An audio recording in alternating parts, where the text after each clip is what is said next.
বাল্মীকি রামায়ণ, সারানুবাদ রাজশেখর বসু। বালকাণ্ড, ভগীরথের গঙ্গানয়ন।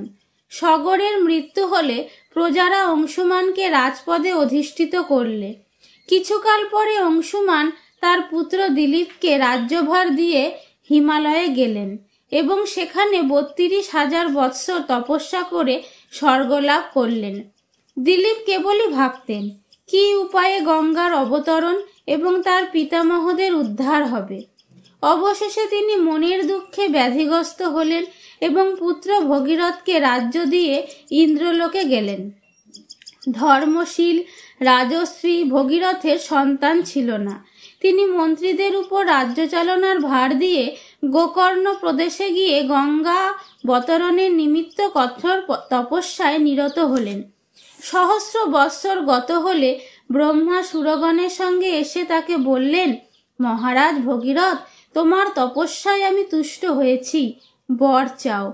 ভগীরথ বললেন, ভগবান যদি প্রীত হয়ে থাকেন তবে এই বর দিন যেন আমি পিতামহগণের স্বর্গলাভের নিমিত্ত তাদের ভস্য গঙ্গা জলে সিক্ত করতে পারি। আমি আর একবার এই চাই যেন আমার সন্তান হয়, ইক্ষ্বাকুল যেন লোপ না পায়। ব্রহ্মা বললেন, তোমার মনোরথ পূর্ণ হবে, কিন্তু গঙ্গার পতন পৃথিবী সহ্য করতে পারবে না। তুমি তাকে ধারণ করবার জন্য মহাদেবকে নিযুক্ত করো।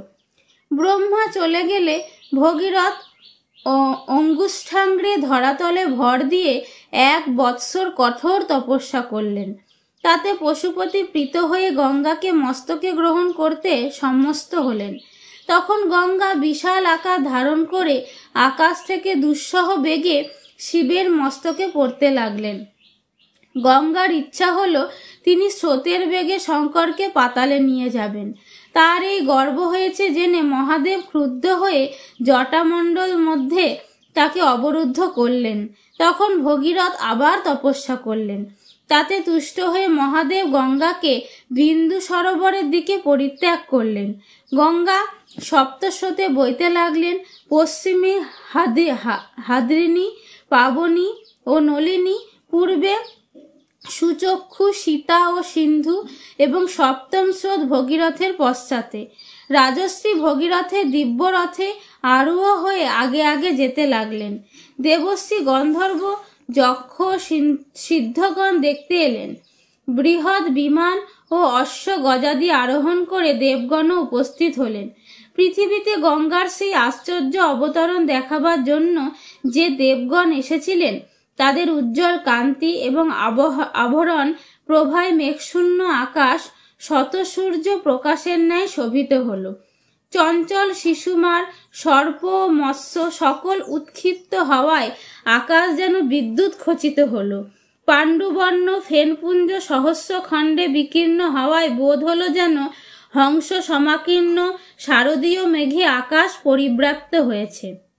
গঙ্গার প্রবাহ কোথাও দ্রুত বেগে, কোথাও কুটিল গতিতে, কোথাও প্রসারিত বা সংকুচিত হয়ে কোথাও ধীরে ধীরে বইতে লাগলো।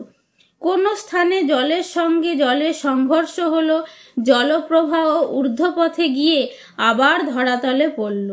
মহাদেবের মস্তক নিঃসৃত সেই পবিত্র জলধারায় স্নান করে ধরাতলবাসী সকলেই তৃপ্ত ও পাপমুক্ত হলো। গঙ্গার গমন পথের এক স্থানে জন্যমুনি যজ্ঞ করছিলেন। যজ্ঞস্থান প্লাবিত হওয়ায় তিনি ক্রুদ্ধ হয়ে গঙ্গার সমস্ত জল পান করে ফেললেন।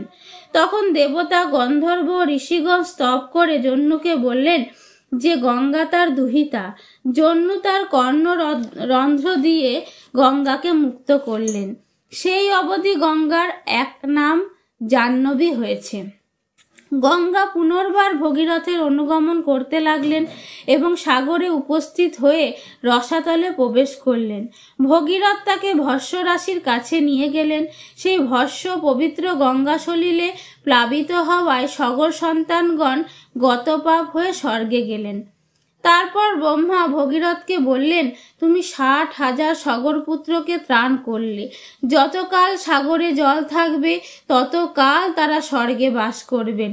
এই গঙ্গা তোমার জ্যেষ্ঠা দুহিতা হবেন এবং তোমার নাম অনুসারে ভাগীরথী নামে বিখ্যাত হবেন। ইনি 3 পথে গেছেন, এজন্য তার আর এক নাম ত্রিপদগা হবে। তোমার পূর্বপুরুষ সগর, অংশুমান ও দিলীপের মনোরথ সিদ্ধ হয়নি, কিন্তু তুমি তোমার প্রতিজ্ঞা পালন করে যশস্বী হয়েছ।